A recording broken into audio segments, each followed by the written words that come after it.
Bismillahirrahmanirrahim. Alhamdulillahi dzil jalali wa syari'il harami wal halali. Allahumma salli ala nuril anwar wa sirril asrar wa tiryakil akhyar wa miftah babil yasar sayyidina wa maulana Muhammadinil mukhtar wa alihil athhar wa ashabihil akhyar adada ni'amillahi wa ifdalih, amma ba'd. Yang saya cintai, yang saya muliakan, para alim ulama, para kiai, para asatid, para tokoh masyarakat, wabil khusus ketua DKM masjid, imam masjid, pengajar-pengajar di masjid, ketua panitia peringatan Maulid Nabi besar Muhammad beserta seluruh panitia, para tokoh masyarakat, para aparat pemerintah beserta seluruh hadirin dan hadirat, bapak-bapak, ibu-ibu, pemuda-pemudi umat baginda Nabi besar Muhammad sallallahu alaihi wasallam. Alhamdulillah, segala puji dan syukur kehadirat Allah Subhanahu wa taala. Karena Allah Subhanahu wa ta'ala telah memberikan kepada kita nikmat yang sangat besar. Allah telah memberikan kepada kita keagungan yang sangat besar. Allah telah memberikan kepada kita rahmat yang sangat besar. Apa nikmat Allah yang sangat besar? Apa karunia Allah yang sangat besar? Apa rahmat Allah yang sangat besar? Nikmat, karunia, rahmat, anugerah Allah yang sangat besar bukan iman, bukan Islam, bukan takwa, tetapi baginda Nabi besar Muhammad. Karena berkat Nabi Muhammad, saya dan kalian mengenal iman, mengenal Islam, mengenal takwa, mengenal salat, mengenal syariat. Sebagaimana yang Allah katakan dalam Al-Quran, Qul bifadlillah wa birahmatih fabidzalika falyafrahu. Katakanlah, dengan karunia Allah dan dengan rahmat Allah, maka dengan karunia dan rahmat tersebut falyafrahu, bergembiralah kalian. Dalam kitab tafsir Ma'alimut Tanzil Al-Imam Baghawi, dan dalam kitab tafsir Jami'ul Bayan Al-Imam Ibnu Jarir At-Tabari, begitu juga dalam kitab tafsir Al-Imam Ibnu Katsir, dijelaskan bahwasanya fadlullah dalam ayat tersebut adalah Al-Quran. Sedangkan Sayyidina Abbas menafsirkan fadlullah dalam ayat tersebut adalah ilmu. Maka dengan adanya karunia Allah yaitu Al-Quran dan ilmu, dan dengan adanya rahmat Allah, siapa rahmat Allah? Baginda Nabi besar Muhammad.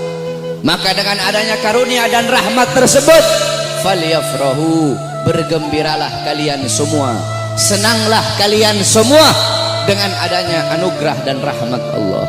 Duduknya kita di sini sebagai bukti kegembiraan kita dengan adanya baginda Nabi besar Muhammad sallallahu alaihi wasallam. Beliau nikmat yang begitu besar, beliau rahmat Allah yang sangat besar untuk kita semua, dan Allah jadikan kita sebagai umatnya beliau. Allah jadikan kita sebagai umatnya Nabi Muhammad, umat yang terbaik, umat yang paling mulia, umat yang paling agung, umat yang kelak di yaumil qiyamah akan menjadi pemimpin daripada seluruh seluruh umat dari zaman Nabi Adam hingga akhir zaman. Umat yang dimana akan berdiri di posisi paling depan membawa benderanya baginda Nabi besar Muhammad. Umat yang sangat dibangga-banggakan oleh Nabi Muhammad. Umat yang dimana para nabi-nabi dan rasul terdahulu mereka iri kepada kita sebagai umat Nabi Muhammad. Dalam kitab Nashihul Ibad Al-Imam Ibnu Hajar Al-Asqalani dijelaskan bahwasanya Nabi Allah Adam alaihi salam, beliau berkata, aku iri kepada umat Muhammad. Aku iri kepada umat Muhammad. Kenapa? Karena Allah memberikan kepada mereka 4 macam kemuliaan yang tidak pernah Allah berikan kepadaku, tapi Allah berikan kepada mereka. Apa 4 macam kemuliaan yang Allah berikan untuk kita tapi tidak Allah berikan kepada Nabi Adam? Yang pertama kata Nabi Allah Adam alaihissalam, Allah menerima taubatku ketika aku berada di kota Mekah saja, tidak di kota-kota yang lain. Tetapi bagi umat Nabi Muhammad, dimanapun mereka bertaubat, Allah terima taubatnya. Ketahui saudara-saudara, Nabi Allah Adam ketika Allah keluarkan dari sorga, itu Allah turunkan di India, di bawah kaki gunung Himalaya. Siti Hawa Allah turunkan di Jeddah, Iblis Allah turunkan di Basrah. Selama 450 tahun Nabi Adam bertaubat, taubat beliau belum diterima oleh Allah Subhanahu wa Ta'ala. Ketika beliau berada di kota Mekah, baru taubat beliau diterima. Itu pun karena beliau membawa namanya baginda Nabi besar Muhammad. Beliau berdoa, ya Rabbi haqqi Muhammad, ya Allah, demi hak Muhammad, demi kehormatan Muhammad, kemuliaan Muhammad, keagungan Muhammad, terima taubatku ya Allah. Wa qala Allah ya Adam, kaifa arafta Muhammad wa lam ahlagahu? Wahai Adam, dari mana kau mengetahui wujud Muhammad sedangkan aku belum ciptakan wujudnya Muhammad? Qala Adam, ya Rabb, innaka lama khalaqtani rafa'tu ra'si wa ra'aitu ala qawaimil arsy maktub la ilaha illallah Muhammadur Rasulullah. Ya Allah, ketika kau tiupkan roh, aku angkat kepalaku ke atas dan aku lihat di tiang-tiang arsy, di tiang-tiang sorga tertulis la ilaha illallah Muhammadur Rasulullah. Dari situ aku tahu bahwasanya Muhammad bukan manusia biasa. Sebab tidak mungkin engkau akan meletakkan nama makhluk di samping namamu, kecuali pasti makhluk itu makhluk yang paling kau cintai ya Allah. Makanya aku bawa nama Muhammad dalam pertaubatanku kepadamu dengan harapan agar engkau menerima taubatku. Apa kata Allah? Sadaqta ya Adam, betul apa yang kau katakan itu wahai Adam. Kalau engkau bermohon kepadaku dengan membawa nama Muhammad, ketahuilah telah aku ampuni dosamu wahai Adam. Walaula Muhammad ma khalaqtuka ya Adam, dan kalau bukan karena Muhammad, tidak akan aku ciptakan engkau wahai Adam. Allah menerima taubat Nabi Adam ketika beliau berada di kota Mekah. Apa kata Nabi Adam? Sedangkan bagi umat Muhammad, dimanapun mereka berada, saya dan kalian kalau mau bertobat dari dosa, tidak harus kita ke Mekah, saudara-saudara. Kita bertobat dimanapun tempatnya. Taubatan nasuha, menyesali perbuatan dosa, tidak mengulangi perbuatan dosa, itu taubat kita diterima oleh Allah. Sedangkan kata Nabi Adam, tapi aku hanya di kota Mekah, tidak di tempat yang lain. Sedangkan umat Muhammad dimanapun mereka bertaubat, Allah terima taubat mereka. Itu pertama, tidak pernah Allah kasih untukku, tapi Allah kasih untuk kita sebagai umat Muhammad. Yang kedua, kata Nabi Adam, ketika aku berbuat salah, Allah pisahkan aku dengan istriku Hawa hanya karena satu kesalahan. Satu kesalahan aku perbuat, aku makan buah khuldi, Allah pisahkan aku dengan Hawa selama ratusan tahun. Tetapi bagi umat Muhammad, pagi, siang, sore, malam mereka bermaksiat, tidak Allah pisahkan mereka dengan anak dan istri mereka. Aku cuma satu kali Allah pisahkan aku dengan Hawa. Umat Muhammad ribuan kali, jutaan kali bermaksiat, tidak Allah pisahkan mereka dengan anak dan istri mereka. Yang ketiga, kata Nabi Adam, aku berbuat salah dalam keadaan berpakaian, dalam keadaan tertutup auratku. Karena Allah murka, Allah lepaskan pakaianku sehingga terlihat auratku. Tetapi bagi Muhammad kebalik, mereka berbuat dosa dalam keadaan telanjang, tapi tetap Allah kasih mereka pakaian. Aku berbuat salah dalam keadaan berpakaian, Allah lepaskan. Umat Muhammad, mereka berbuat dosa dalam keadaan melepaskan pakaian, tapi tetap Allah kasih mereka pakaian. Yang keempat, kata Nabi Adam, aku berbuat salah di dalam sorga. Di dalam sorga aku berbuat salah, Allah murka, Allah keluarkan ke dunia. Umat Muhammad kebalik, mereka berbuat dosa di dunia, tapi kalau bertaubat, taubatnya diterima, mereka meninggal husnul khatimah, Allah masukkan mereka ke sorga. Kebalik, kata Nabi Adam, aku berbuat salah di sorga, Allah keluarkan ke dunia. Umat Muhammad berbuat dosa di dunia, Allah masukkan mereka ke sorga. Aku iri kepada umat Muhammad, sungguh aku ingin menjadi umat Muhammad, kata Nabi Allah Adam alaihissalam. Lihat bagaimana kemuliaan umatnya Nabi Muhammad. Nabi Musa alaihissalam ketika beliau naik ke Tur Sina, naik ke Bukit Sina, beliau berdoa, ya Allah, aku ingin melihat cahayamu, aku ingin melihat zatmu, aku ingin melihat wajahmu ya Allah. Apa kata Allah? Wahai Musa, kau tidak akan sanggup, kau tidak akan kuat untuk melihat cahayaku wahai Musa. Ketahuilah, antara diriku dengan hamba-hambaku ditutupi dengan 70.000 hijab, 70.000 penghalang yang menutupi antara diriku dengan hamba-hambaku. Al-Imam Ghazali menjelaskan, Penghalang Allah itu Allah ciptakan dari cahaya, dari air, dan dari kegelapan. Di dalam penghalang Allah ada suara gemuruh air, ada suara air yang sedang mengalir. Itu dalam penghalang Allah. Andaikan saya dan kalian manusia biasa, Allah perdengarkan telinga kita ini untuk bisa mendengar suara air yang ada dalam penghalang Allah, saking ketakutan hati kita ini akan copot dari badan, hati kita ini keluar sendiri dari badan, saking dahsyat penghalangnya Allah. Andaikan Allah buka satu penghalang, Allah perlihatkan kepada gunung, gunung akan hancur tenggelam, tidak akan muncul sampai datangnya hari kiamat. Apa kata anak Allah? Wahai Musa, 70.000 penghalang ini tidak akan aku buka untuk siapapun kecuali untuk Muhammad dan untuk umat Muhammad. Apa kata Nabi Allah Musa alaihissalam? Ya Allah, kalau begitu jadikanlah aku bagian daripada umat Muhammad. Nabi Musa ingin menjadi umat Nabi Muhammad. Bahkan diriwayatkan bahwasanya Sayyidina Syekh Abil Hasan Asyadili, pengarang Hizbul Bahar Hizbun Nasor, pengarang kitab Mafakhirul Aliyah, beliau pernah bermimpi, saudara-saudara. Ketika beliau bermimpi, dalam mimpinya beliau melihat ada Nabi Muhammad dan ada Nabi Musa sedang ngobrol.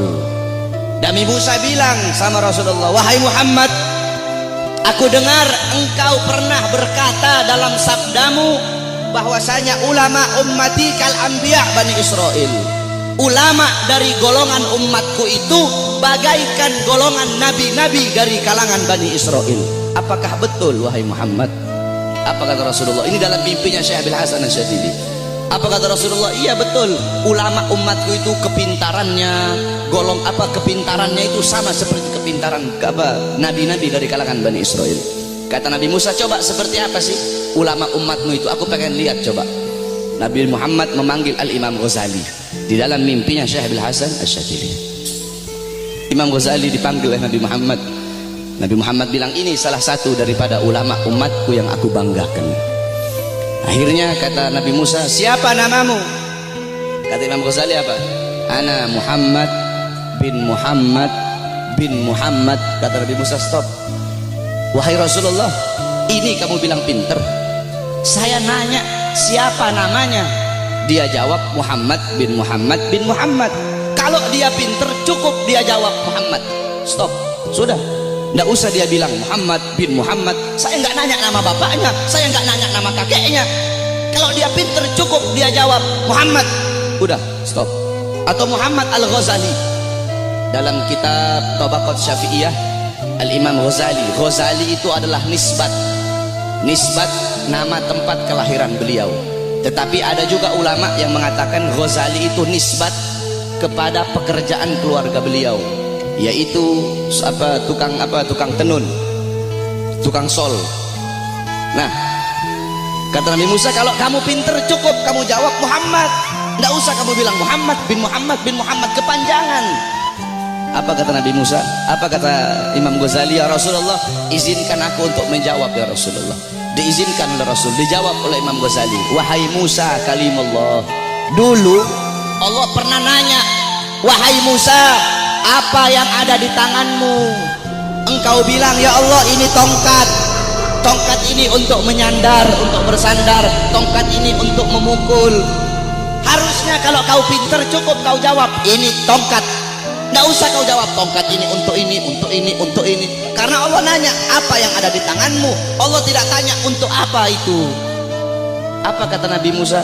Karena aku ingin bercakap-cakap lama dengan Allah. Aku ingin punya waktu yang panjang dengan Allah untuk mengambil berkah. Apa kata Imam Ghazali? Begitupun aku jawab dengan jawaban yang panjang untuk bercakap-cakap lama denganmu agar mendapatkan keberkahan darimu yang pernah berbicara dengan Allah. Baru diakui oleh Nabi Musa kepintaran ulama daripada umatnya Nabi Muhammad sallallahu alaihi wasallam.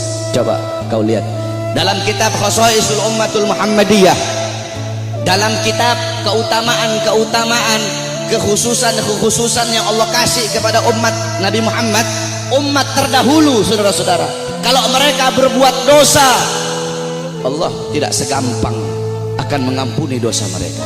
Bani Israel kalau mereka berbuat dosa, mereka harus cari jurang yang tinggi, loncat ke bawah sampai mati, baru diterima taubatnya oleh Allah. Kita tidak, Allah kasih kemudahan. Umat terdahulu kalau anggota tubuh mereka ada yang terkena najis harus dihilangkan dengan kulit-kulitnya. Kita tidak, terkena najis cukup hilangkan najis itu. Kalau menggoladoh najisnya berat, pakai air dicampur dengan tanah. Allah kasih kita kemudahan, Allah kasih kita keutamaan. Kenapa? Karena kita adalah umat Nabi Muhammad. Kuntum khairu ummatin ukhrijat linnas. Kamu sekalian umat yang paling bagus, umat yang paling baik, umat yang paling utama, umat yang paling mulia yang Allah keluarkan untuk segenap manusia. Kenapa kau jadi umat yang terbaik? Kenapa kau jadi umat yang termulia? Bukan karena salatmu, ibadahmu, amalmu, ilmumu, bukan. Tapi karena kau, saya adalah umatnya Nabi Muhammad. Kita menjadi mulia karena kemuliaan Nabi Muhammad. Makkah menjadi kota yang mulia karena Makkah kota kelahiran Nabi Muhammad. Madinah menjadi kota yang mulia karena Madinah kota hijrah dan kota wafatnya Nabi Muhammad. Hajar Aswad menjadi batu yang mulia karena Hajar Aswad pernah dicium oleh bibirnya Nabi Muhammad. Buraq menjadi kendaraan yang mulia karena Buraq pernah ditunggangi oleh Nabi Muhammad. Bahkan ada salah satu ulama yang mempertanyakan, siapa yang lebih mulia, sendalnya Nabi atau malaikat Jibril alaihi salam? Jibril alaihissalam tidak pernah berjumpa langsung dengan Allah, tetapi Nabi Muhammad bahkan sendalnya telah berjumpa dengan Allah. Dalam kitab Al-Anwar Al-Bahiyah dijelaskan sendalnya Nabi berjumpa dengan Allah. Kenapa sandal itu menjadi mulia? Sandal itu menjadi mulia karena dipakai oleh kaki yang mulia, kakinya baginda Nabi besar Muhammad. Pernah seseorang bertanya kepada salah satu ulama, siapa yang lebih mulia, Ka'bah ataukah makbarahnya Nabi? Ka'bah atau kuburnya Nabi yang lebih mulia? Apa jawab ulama itu? Kalau kita lihat dari kuburnya, maka Ka'bah lebih mulia. Tetapi kalau dilihat dari sesuatu yang bersemayam dalam kubur itu, maka sesuatu yang bersemayam dalam kubur itu lebih mulia ribuan jutaan kali daripada Ka'bah. Siapa? Nabi Muhammad sallallahu alaihi wasallam. Kita menjadi mulia karena Nabi Muhammad. Ma madahtu Muhammadan bi qasidati walakin mudiha qasidati bi Muhammadin. Tidaklah aku memuji Nabi dengan syairku, aku tidak memuliakan Nabi dengan syairku, aku tidak mengagungkan Nabi dengan syairku, tetapi syairku yang menjadi mulia karena telah memuliakan Nabi Muhammad. Syairku yang menjadi agung karena telah mengagungkan Nabi Muhammad. Syairku yang menjadi terpuji karena telah memuji Nabi Muhammad. Kalian semua yang duduk di sini merayakan Maulid Nabi. Nabi Muhammad tidak butuh, tapi kita yang butuh untuk merayakan Maulid Nabi Muhammad. Kamu duduk di sini memuliakan Nabi, mengagungkan Nabi. Nabi tidak butuh, tapi kamu yang butuh untuk memuliakan dan mengagungkan Nabi Muhammad. Kamu duduk di sini bersalawat kepada Nabi, memuji Nabi, mengagungkan Nabi. Itu tidak akan menambahkan kemuliaan Nabi. Kalau dengan kamu bersalawat menambahkan kemuliaan Nabi, berarti Nabi butuh dengan salawatmu. Nabi tidak butuh, tapi kamu dan saya yang butuh dengan bersalawat kepada Nabi. Kita memuliakan Nabi tidak akan menambahkan kemuliaan Nabi, tapi itu menambahkan kemuliaan kita. Kita tidak bersalawat, tidak mengagungkan beliau, itu juga tidak akan mengurangi kemuliaan beliau. Karena beliau kemuliaannya lautan jadi tinta, pohon jadi pena, digunakan untuk melukis kemuliaan Nabi. Lautan jadi tinta, pohon jadi pena, tidak akan sanggup untuk melukis tentang kemuliaan Nabi Muhammad. Maka saya dan kalian menjadi mulia karena kemuliaan Nabi Muhammad sallallahu alaihi wasallam. Nabi Allah Adam, saudara-saudara, Allah memerintahkan kepada seluruh penghuni langit untuk bersujud kepada Adam. Kenapa, saudara-saudara? Para ulama mengatakan, pertama, untuk memuliakan nur Nabi Muhammad yang ada dalam tulang sulbi Nabi Adam alaihissalam. Makanya kenapa ketika iblis tidak mau bersujud, Allah sangat-sangat murka. Allah tidak memandang Nabi Adamnya, tetapi yang Allah pandang nur Nabi Muhammad yang ada dalam tulang sulbi Nabi Allah Adam alaihissalam. Saudara-saudara, para ulama-ulama salaf kita itu kalau dengar azan, mereka pasti meletakkan kedua jempolnya ini di langit-langit. Mereka letakkan di langit-langit, kemudian mereka usap di kelopak mata mereka sambil berkata, marhaban bihabibi wa qurrati aini. Kenapa, saudara-saudara? Dulu Nabi Adam alaihissalam itu selalu dibuntuti oleh malaikat. Kemanapun Nabi Adam pergi diikuti oleh malaikat. Nabi Adam bertanya, ya Allah, kenapa setiap aku pergi kok di belakangku selalu ada malaikat? Apa kata Allah? Karena mereka tertarik dengan nur yang ada dalam tulang sulbimu. Apa nur yang ada dalam tulang sulbimu? Nur itu adalah nur daripada nanti salah satu cucumu. Kemudian apa kata Nabi Adam? Ya Allah, kalau begitu tolong pindahkan nur ini ke hadapanku ya Allah. Dipindahkan nur Nabi Muhammad di hadapan Nabi Allah Adam alaihissalam. Ketika dihadapkan di hadapan Nabi Allah Adam, malaikat yang di belakang semua berdiri di depan Nabi Allah Adam alaihissalam. Nabi Adam ini penasaran seperti apa bentuknya ini nur sampai malaikat begitu tertarik. Apa kata Nabi Allah Adam? Ya Allah, kalau begitu tolong pindahkan nur ini di kedua kukuku agar aku bisa melihat seperti apa nur itu. Ditaruh nur Nabi Muhammad di kukunya Nabi Allah Adam. Ketika Nabi Allah Adam melihat keindahan nurnya Nabi Muhammad, Nabi Allah Adam berkata, marhaban bihabibi wa qurrati aini. Baru beliau usapkan. Lihat bagaimana Allah Subhanahu wa taala memuliakan Nabi Allah Adam, karena dalam tulang sulbinya terdapat nur baginda Nabi besar Muhammad sallallahu alaihi wasallam. Allah menyelamatkan Nabi Allah Nuh. Allah selamatkan Nabi Allah Nuh dari banjir yang besar, dari musibah yang besar. Kenapa? Karena dalam tulang sulbi Nabi Allah Nuh terdapat nur baginda Nabi besar Muhammad. Allah selamatkan Nabi Allah Ibrahim alaihissalam dari api Namrud. Kenapa? Karena dalam tulang sulbi Nabi Allah Ibrahim terdapat nur baginda Nabi besar Muhammad. Allah menyelamatkan Nabi Allah Ismail ketika akan disembelih, Allah rubah menjadi seekor domba. Allah selamatkan Nabi Allah Ismail. Kenapa? Karena dalam tulang sulbi Nabi Allah Ismail terdapat nur baginda Nabi besar Muhammad. Dan saya dan kalian nanti di akhirat akan diselamatkan. Kenapa? Karena saya dan kalian umat Nabi Muhammad sallallahu alaihi wasallam. Oleh karena itu saudara-saudara, bagi kami para habaib, maulid bukan hari raya, tapi bagi kami maulid lebih mulia dan lebih agung daripada hari raya.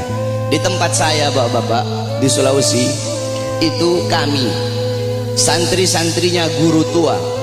Guru tua itu Al-Imam Al-Habib Idrus bin Salim Al-Jufri. Kami itu ketika datang bulan maulid, semua rumah kami cat baru.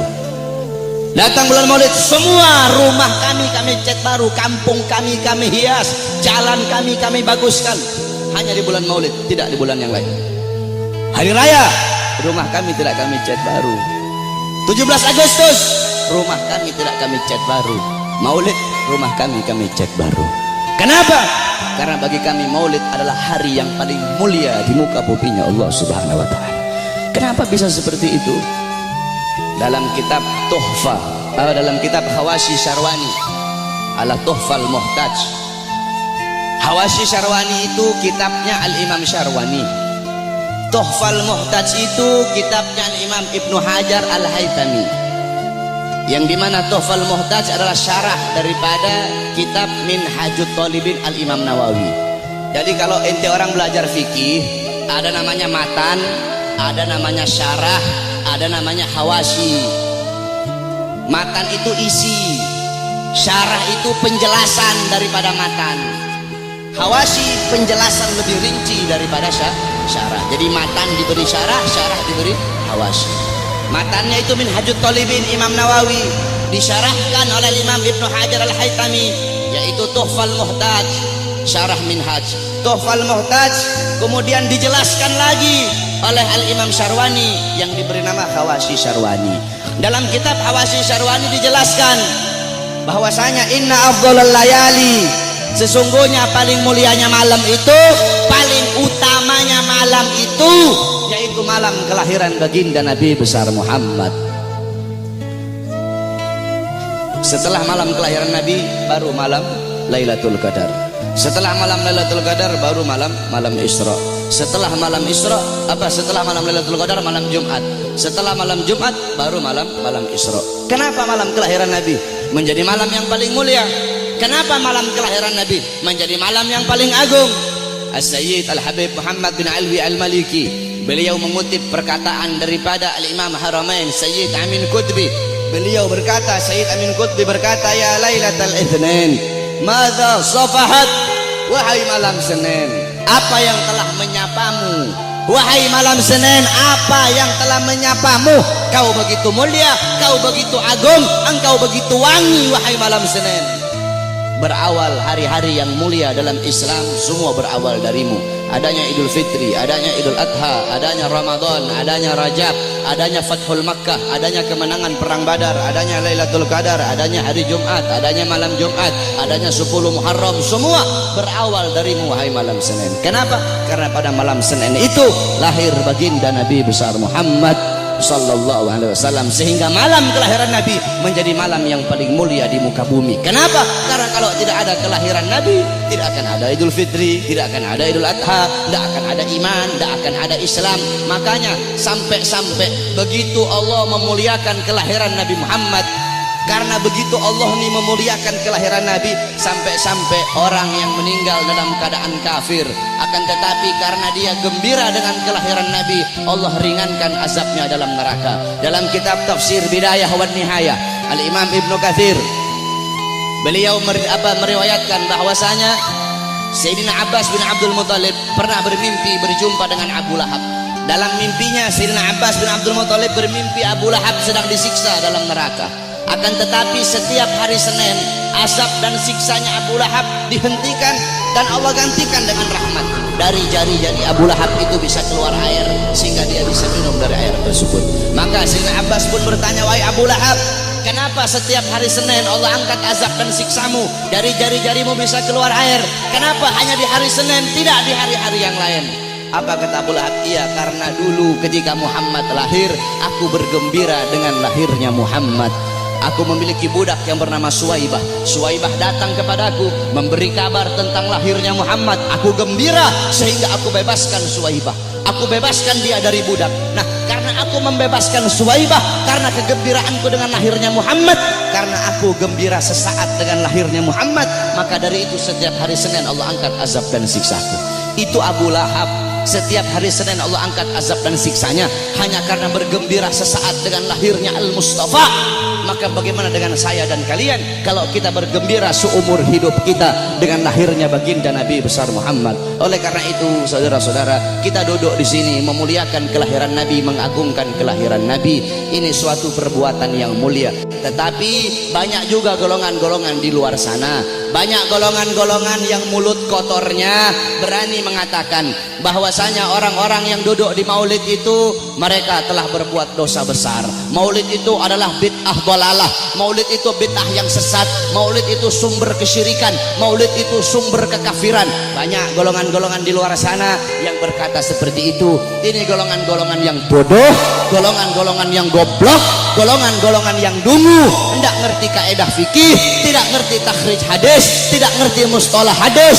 Baru belajar beberapa tahun di Arab Saudi, pulang baru punya jenggot 8 lembar 9 lembar, sudah berani menyesat-nyesatkan orang yang duduk di majelis maulidnya Nabi Muhammad sallallahu alaihi wasallam. Saudara-saudara, kalau kita mau lihat bid'ahnya, luarnya iya bid'ah, luarnya bid'ah, luarnya covernya bid'ah, covernya ini sesuatu yang baru, tetapi intisari, lubabnya, intisari yang ada dalam peringatan maulid ini bukanlah sesuatu yang bid'ah. Tadi di maulid tadi dibacakan Quran.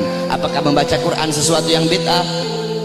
Kau duduk di sini, kita saling makan sama-sama. Nanti selesai acara makan bareng-bareng. Dalam kitab dijelaskan Nabi Allah Ibrahim menjadi Khalilullah. Nabi Ibrahim itu jadi kekasih Allah karena 3 sebab. Pertama, Nabi Ibrahim lebih memilih perintah Allah daripada perintah selain Allah. Yang kedua, Nabi Ibrahim tidak pernah makan sendiri. Nabi Ibrahim itu kalau makan pasti bareng-bareng, pasti sama-sama. Kalau beliau cuma sendiri, beliau rela jalan kaki berkilo-kilo hanya untuk cari teman untuk makan sama-sama. Kita duduk di sini mengikuti sunnah Nabi Allah Ibrahim. Nabi Muhammad juga makannya selalu bersama-sama. Apakah ini sesuatu yang bid'ah? Tidak. Kita duduk di sini saling menyebarkan salam. Apakah menyebarkan salam sesuatu yang bid'ah?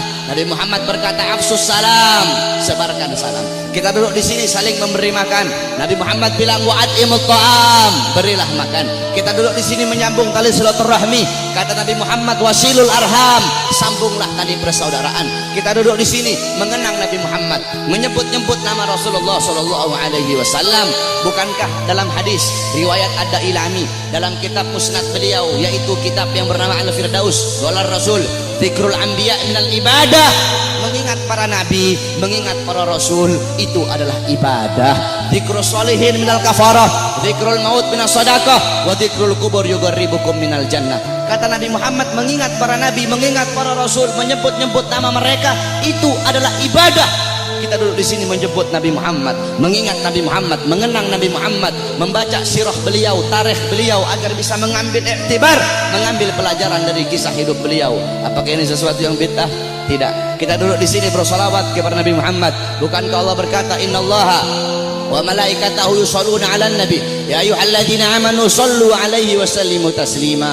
Apakah salawat sesuatu yang bid'ah? Tidak. Kita duduk di sini menuntut ilmu. Saya dan kalian duduk di sini untuk menuntut ilmunya Allah. Menuntut ilmu fardhatun. Menuntut ilmu hukumnya sangat-sangat wajib. Dalam kaidah dijelaskan, amrun bi syai' amrun bi wasailihi. Perintah terhadap sesuatu, maka perintah juga terhadap sarana atau prasyarat bagi orang-orang untuk melakukan sesuatu yang diperintahkan tersebut. Kalau seumpama naik ke atas ini wajib, maka yang mendorong kita untuk naik ke atas itu pun hukumnya wajib. Naik ke atas hukumnya wajib. Yang dorong itu naik ke atas apa? Tangga, maka tangga juga hukumnya wajib. Kalau ente naik ke atas hukumnya sunnah, maka tangga juga hukumnya jadi sunnah. Saudara-saudara, beli baju, membeli baju hukumnya apa? Mubah. Beli baju hukumnya mubah. Menutup aurat hukumnya wajib. Menutup aurat hukumnya wajib. Kamu sedang keluar dari rumah, tiba-tiba bajumu lepas, bajumu sobek atau bajumu lepas, kelihatan kamu punya aurat, kelihatan kamu punya aurat. Membeli baju hukumnya mubah, tapi ketika itu berubah menjadi wajib. Kenapa? Karena baju salah satunya yang menjadi syarat bagimu untuk bisa tutup kau punya aurat, sedangkan nutup aurat hukumnya wajib. Bersiwak hukumnya apa? Sunnah. Bikin kantong baju hukumnya apa? Bikin kantong baju hukumnya mubah. Bersiwak hukumnya sunnah. Bikin kantong baju hukumnya mubah. Kamu mau keluar rumah, kantong apa? Bajumu tidak punya kantong. Bajumu tidak punya kantong. Kalau tidak ada kantong tidak bisa kamu bawa. Kamu punya siwak. Sedangkan bersiwak hukumnya sunnah. Bikin kantong baju hukumnya mubah. Ketika itu berubah, bikin kantong baju hukumnya jadi sunnah. Kenapa? Karena kantong baju yang jadi syarat bagimu untuk bisa bawa kau punya siwak. Nah, menuntut ilmu hukumnya wajib, saudara-saudara. Maka ketika maulid menjadikan dirimu, mendorong dirimu untuk menuntut ilmu, maka ketika itu maulid pun hukumnya berubah menjadi wajib. Kalau maulid mendorong engkau untuk sedekah, sedekah hukumnya sunnah, maka maulid juga hukumnya menjadi sunnah. Apa? Bersolawat hukumnya sunnah, maka ketika itu maulid mendorong kau untuk bersolawat, maka maulid juga hukumnya menjadi sunnah. Oleh karena itu nanti wasiat saya, kalau nanti ada yang nanya kepada kalian semua, kenapa kamu merayakan maulid Nabi Muhammad? Jawab, saya merayakan maulid Nabi untuk memuliakan dan mengagungkan kelahiran Nabi. Siapa yang suruh memuliakan kelahiran Nabi? Siapa yang suruh mengagungkan kelahiran Nabi? Yang suruh adalah Allah. Ayat tadi itu, qul bi fadlillah wa bi rahmati fabidzalika falyafrahu. Katakanlah dengan anugerah dan rahmat Allah, dengan rahmat itu fayafrahu, gembira kalian, senanglah kalian dengan adanya karunia dan rahmat Allah Subhanahu wa taala. Saudara-saudara, ada beberapa ibadah yang sengaja dikaitkan dengan sejarah. Contohnya haji. Haji itu ibadah wajib, sengaja dikaitkan dengan sejarah Nabi Allah Ibrahim, mulai dari wukuf, tawaf, sa'i, melempar jumrah, sehingga ibadah haji menjadi ibadah wajib. Berpuasa pada tanggal 10 Muharram. Berpuasa pada tanggal 10 Muharram itu sengaja dikaitkan dengan sejarah Nabi Musa alaihi salam. Ketika Rasulullah nanya sama Yahudi Madinah, kenapa kalian berpuasa pada tanggal 10 Muharram? Kata Yahudi Madinah, karena kami bersyukur atas selamatnya Nabi Musa dari kejaran tentara Fir'aun. Apa kata Rasulullah? Nahnu ahaqqu bi Musa minkum. Kami lebih berhak atas Musa daripada kalian. Rasul pun memerintahkan para sahabat untuk berpuasa pada tanggal 10 Muharram, sehingga berpuasa pada 10 Muharram menjadi ibadah sunnah. Saudara-saudara, para ulama mengatakan, jikalau perhatikan kata-kata ini, jikalau berpuasa pada tanggal 10 Muharram menjadi ibadah sunnah karena bersyukur atas selamatnya Nabi Musa, maka bagaimana dengan terselamatkan seluruh alam semesta ini berkat adanya Nabi Muhammad? Selamat Nabi Musa, kalian bersyukur dengan berpuasa di tanggal 10 Muharram. Maka bagaimana dengan terselamatkan seluruh alam semesta berkat Nabi Muhammad sallallahu alaihi wasallam. Saudara-saudara, kita ini udah telat. Saya dan kalian udah telat, saudara-saudara. Yang pertama kali memuliakan kelahiran Nabi, yang pertama kali mengagungkan kelahiran Nabi adalah Allah Subhanahu wa taala. Tetapi Allah punya cara lain. Cara Allah tidak sama dengan cara kita. Cara kita memuliakan hari kelahiran Nabi, duduk di sini undang para ulama, para habaib, para kiai, minta nasihat dari beliau-beliau, bersolawat, baca maulid. Itu cara kita. Tapi Allah punya cara sendiri. Bagaimana cara Allah memuliakan kelahiran Nabi? Yang pertama kali memuliakan kelahiran Nabi itu Allah, bukan manusia, bukan malaikat, Allah Subhanahu wa taala. Bagaimana caranya Allah memuliakan kelahiran Nabi? Dalam kitab Qisasul Anbiya dijelaskan. Kita semua tahu Nabi Muhammad lahir pada hari Senin, pada tanggal 12 Rabiul Awal, pada tahun gajah, amal fil. Wa summiya ama wiladati amal fil. Dinamakan tahun kelahiran beliau itu tahun gajah, li'anna malikal Habasyah, karena raja Habasyah mengutus tentara-tentara yang menaiki gajah yang besar. Untuk apa? Lihadmil Ka'bah, untuk merusak Ka'bah, untuk menghancurkan Ka'bah. Tapi Allah punya rencana lain. Allah mengutus burung ababil dari neraka Sijil. Satu ekor burung bawa 2 buah batu, 3 buah batu. 1 batu di mulutnya, 2 batu ditaruh di kakinya. Dengan izin Allah itu burung terbang. Allah perintahkan untuk melemparkan itu batu di atas kepala tentara gajah. Ketika itu batu jatuh di atas kepala tentara gajah, tembus sampai ke kaki, saudara-saudara. Allah hancurkan pasukan gajah. Kenapa Allah hancurkan pasukan gajah? Ikraman, untuk memuliakan dan mengagungkan kelahiran baginda Nabi besar Muhammad sallallahu alaihi wasallam. Padahal bagi Allah tidak mustahil kalau Allah mau hancurkan pasukan gajah sebelum mereka nyerang, bisa Allah hancurkan. Tapi kenapa Allah hancurkan ketika mereka menyerang Ka'bah? Untuk memuliakan kelahiran dan keagungan, untuk mengagungkan kelahiran baginda Nabi besar Muhammad. Siapa saudara-saudara yang merobohkan istana Romawi? Ketika Nabi Muhammad lahir, istana Romawi roboh. Siapa yang merobohkan? Allah. Kenapa Allah robohkan istana Romawi di hari lahirnya Nabi? Padahal tidak mustahil kalau Allah mau robohkan sebelum Nabi Muhammad lahir, bisa. Bisa bagi Allah. Allah merobohkan sebelum Nabi Muhammad lahir, bisa. Tapi kenapa Allah robohkan di hari lahirnya Nabi? Ikraman, untuk memuliakan dan mengagungkan kelahiran baginda Nabi besar Muhammad. Siapa yang memadamkan api Majusi, api yang selama ribuan tahun tidak pernah padam? Nabi Muhammad lahir, api Majusi menjadi padam. Siapa yang memadamkan? Allah. Kenapa Allah padamkan api Majusi di hari lahirnya Nabi? Kok tidak di hari-hari sebelumnya? Padahal tidak mustahil bagi Allah untuk memadamkan api Majusi sebelum Nabi Muhammad lahir, bisa. Tapi kenapa di lahirnya hari Nabi Muhammad? Ikraman, untuk memuliakan dan mengagungkan kelahiran Nabi Muhammad. Oleh karena itu Allah saja memuliakan kelahiran Nabi, Allah saja mengagungkan kelahiran Nabi. Maka kita siapa kok tidak memuliakan dan tidak mengagungkan kelahiran baginda Nabi besar Muhammad sallallahu alaihi wasallam. Oleh karena itu saudara-saudara, cintai beliau, jadikan beliau sebagai teladanmu, jadikan beliau sebagai pedomanmu, jadikan beliau sebagai idolamu.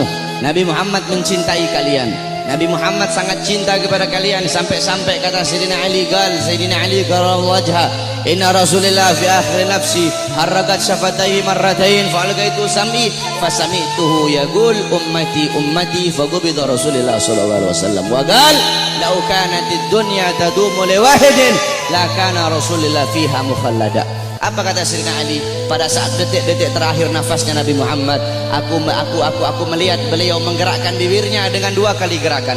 Aku dekatkan telingaku, aku mendengar beliau berkata ummati ummati faqubida Rasul, dan meninggal Nabi Muhammad. Apa kata Sayyidina Ali? Lau kanatid dunya tadumu li wahidin la kana Rasulullah fiha mukhallada. Andaikan bisa satu wujud hidup abadi di muka bumi, yang paling pantas itu cuma Nabi Muhammad. Saking mulianya Nabi besar Muhammad sallallahu alaihi wasallam. Nabi Muhammad mengorbankan nyawanya, mengorbankan jiwanya untuk siapa? Untuk kalian sebagai umat. Nabi Muhammad, beliau pipi beliau tertusuk tulang sampai tembus ke sebelah. Demi siapa? Demi kalian sebagai umat. Nabi Muhammad gigi gerahamnya patah, gigi gerahamnya Nabi patah. Demi siapa? Demi kalian sebagai umat. Sampai-sampai Uwais Al-Qarni yang berada di Yaman, Uwais Al-Qarni tidak pernah berjumpa dengan Nabi, tapi ketika Uwais Al-Qarni mendengar Nabi Muhammad gigi gerahmnya patah, Uwais Al-Qarni ambil benda tumpul, dia pukulkan di pipinya agar gigi-gigi gerahmnya patah.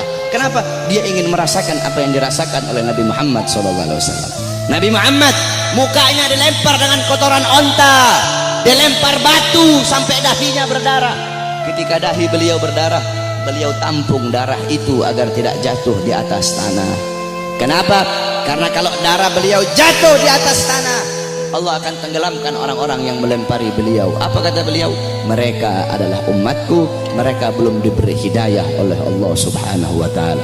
Nabi Muhammad berjuang untuk siapa? Untuk kalian semua sebagai umat. Agar apa? Agar apa? Agar iman sampai. Agar apa? Agar Islam sampai. Agar apa? Agar masjid sampai. Agar apa? Agar ulama sampai. Agar apa? Agar kiai sampai kepada kalian, agar ilmu agama sampai, agar tauhid sampai, agar syariat sampai, agar seluruh ilmu-ilmu itu sampai kepada kalian. Tetapi setelah itu semua sampai, malah kalian sia-siakan. Setelah sholat sampai, malah kalian belakangi. Setelah takwa sampai, malah kalian campakkan. Setelah syariat sampai, malah kalian campakkan. Kalian mengambil budaya barat, kalian mengambil orang-orang barat sebagai teladan kalian, sebagai pedoman kalian, sebagai pedoman anak-anak kalian. Kalian tinggalkan Nabi Muhammad SAW.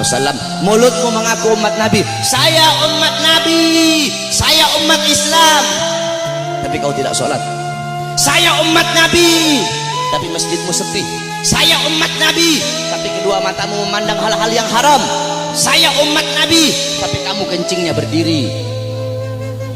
Saudara-saudara, Masjid Istiqlal, Masjid Istiqlal loh, tahu Masjid Istiqlal? Itu bodoh DKM-nya itu. Kenapa bodoh? Karena mereka bikin tempat kencing berdiri, saudara-saudara. Masjid itu bikin tempat kencing duduk. Masjid bikin tempat kencing berdiri, udah kayak bandara aja. Dorong orang-orang untuk bikin sunnah, dorong orang-orang untuk melakukan sunnah.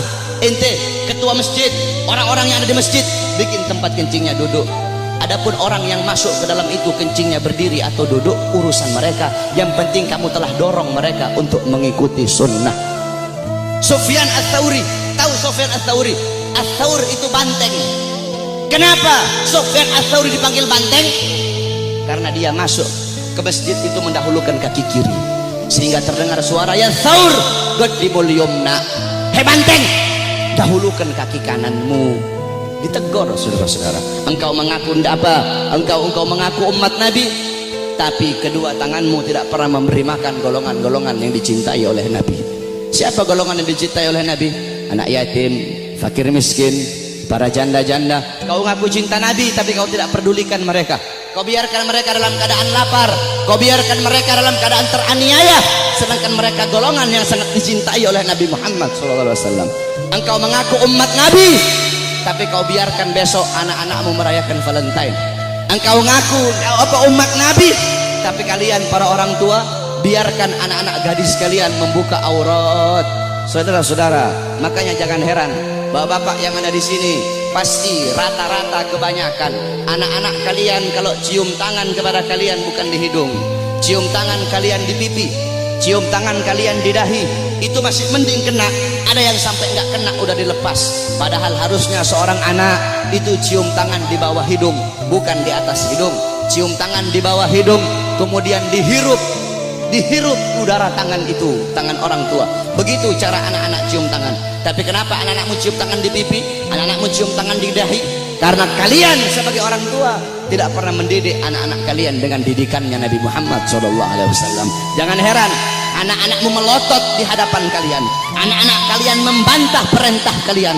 Ada zaman sekarang anak bunuh bapak, anak bunuh ibu, anak masukkan ibunya dalam penjara.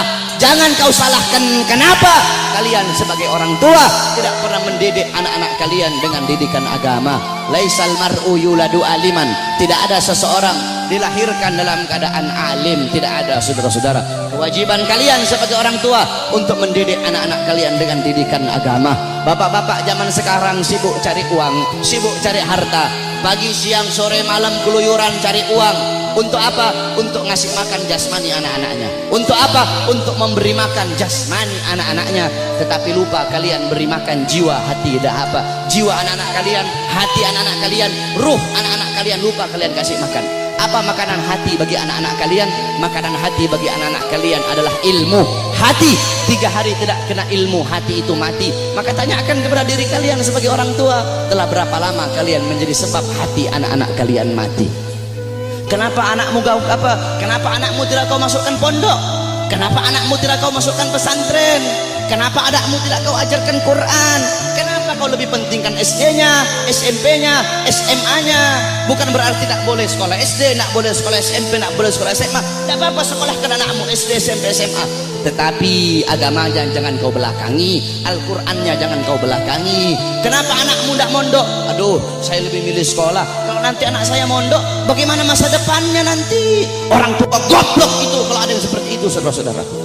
Kalau anak saya mondok, anak saya jadi ustadz, anak saya jadi Quran, jadi ahli Quran, gimana masa depannya nanti? Gimana nasibnya? Orang tua goblok itu kalau ada yang seperti itu, saudara-saudara.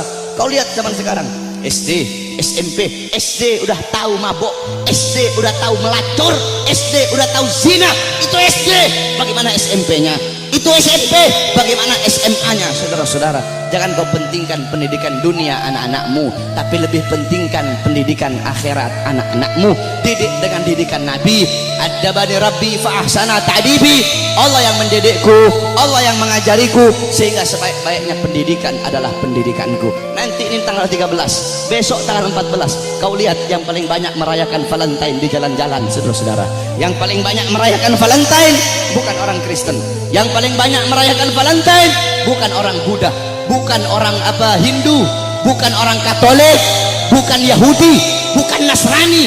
Yang paling banyak merayakan Valentine di Indonesia adalah anak-anak kita, saudara-saudara, anak-anak Islam, putra-putri Islam, putra-putrimu yang paling banyak merayakan Valentine. Valentine itu adalah harinya orang-orang Romawi. Valentine itu adalah mengenang kematian si Santa Valentino atau siapa itu namanya orang-orang Romawi itu. Man tasyabbaha biqaumin fahuwa minhum. Kata Rasulullah, barang siapa yang mengikuti suatu kaum, maka dia sama dengan kaum tersebut. Engkau mengikuti orang Romawi, engkau mengikuti orang Barat, engkau mengikuti orang kafir, mengikuti budaya mereka, mengikuti adat istiadat mereka, mengikuti hari-hari besar mereka, engkau sama seperti mereka. Mereka dilaknat, engkau pun akan dilaknat oleh Allah Subhanahu wa taala. Memang betul kata Nabi Muhammad. Nabi Muhammad sallallahu alaihi wasallam, beliau pernah bersabda, la taqumus saah. Kata beliau, tidak akan terjadi hari kiamat, kata beliau, hatta sehingga kata beliau, ta'khuda ummati, umatku itu mengambil jejak, umatku itu mengikuti jejaknya siapa? Jejaknya orang-orang sebelum mereka, jejak orang-orang sebelum mereka, kata Nabi Muhammad sallallahu alaihi wasallam.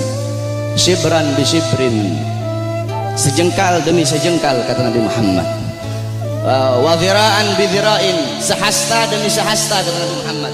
Fakila, kemudian ada di situ salah satu sahabat yang berkata, ya Rasulullah, maksudnya apa maksudnya kurun golongan-golongan sebelum mereka itu, apakah mereka ya Rasulullah, kata salah satu sahabat, apakah orang Persia, Warum, dan orang-orang Romawi? Apa kata Rasulullah SAW? Siapa lagi kalau bukan mereka? Lihat, yang dikatakan Nabi Muhammad SAW betul.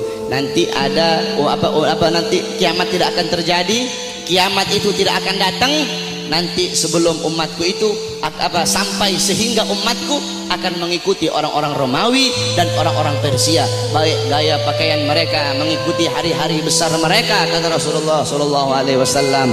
Maka ketika itu sudah terjadi, berarti itu adalah salah satu daripada tanda-tanda kiamat.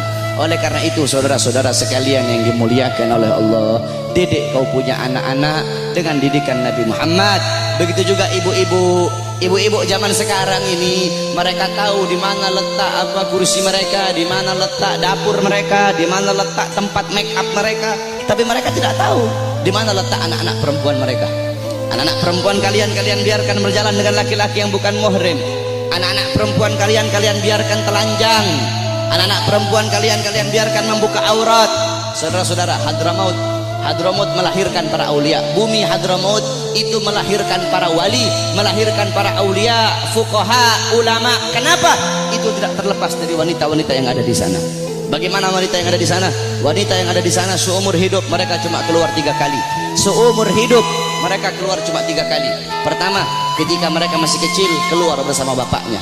Kedua, ketika mereka sudah menikah keluar, diambil oleh suaminya, keluar dari rumahnya. Ketiga, ketika mereka mati keluar, diantar ke kuburnya.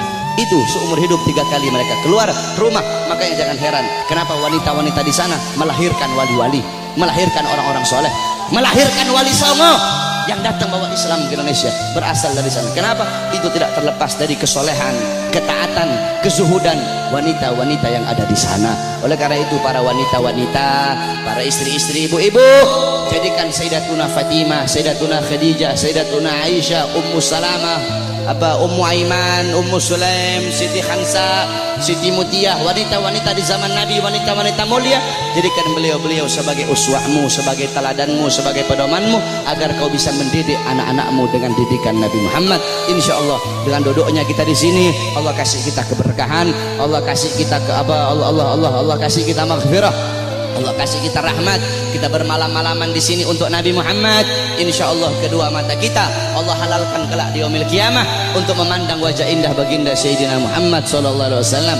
Amin amin ya rabbal alamin. Ingat saudara-saudara, tidak ada kata capek untuk Nabi, tidak ada kata mahal untuk Nabi Muhammad. Oh saya bikin maulid ini, aduh bagaimana ini, pusing saya nyari dana.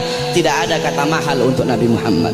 Untuk Nabi triliunan itu tidak ada harganya. Kau bikin maulid, kalian nih takmir masjid bikin maulid, jangankan habis 1 triliun, kalian habis 100 triliun, itu murah untuk Nabi Muhammad sallallahu alaihi wasallam. Tidak ada kata mahal untuk Nabi Muhammad. Saudara-saudara, Nabi Muhammad, Sayyidatuna Khadijah, semua hartanya habis. Sayyidina Utsman, Sayyidina Umar, Sayyidina Abu Bakar, sampai sebelum Sayyidatuna Khadijah meninggal, apa kata beliau? Wahai suamiku, hartaku semua sudah habis. Nanti kalau aku mati nih, kamu butuh uang, kau gali kuburku, ambil tulang-tulangku, kau jual untuk Islam. Sampai segitunya, tidak ada kata mahal. Nah ini kita kadang untuk Nabi kita capek, untuk Nabi ayo udah kemalaman nih, tidak ada kata kemalaman untuk Nabi. Aduh mau ngaji, aduh hujan nih, tidak ada kata hujan untuk Nabi Muhammad. Aduh mau pergi maulid jauh, tidak ada kata jauh untuk Nabi Muhammad. Kemudian jadi banci ente, untuk Nabi capek, untuk Nabi jauh, tidak ada kata jauh untuk Nabi Muhammad. Pakai gaya-gaya, pakai baju my trip, my adventure, tetapi hadir-hadir di maulid nggak mau, sholat ke masjid nggak mau. Banci itu, bukan laki-laki itu saudara-saudara.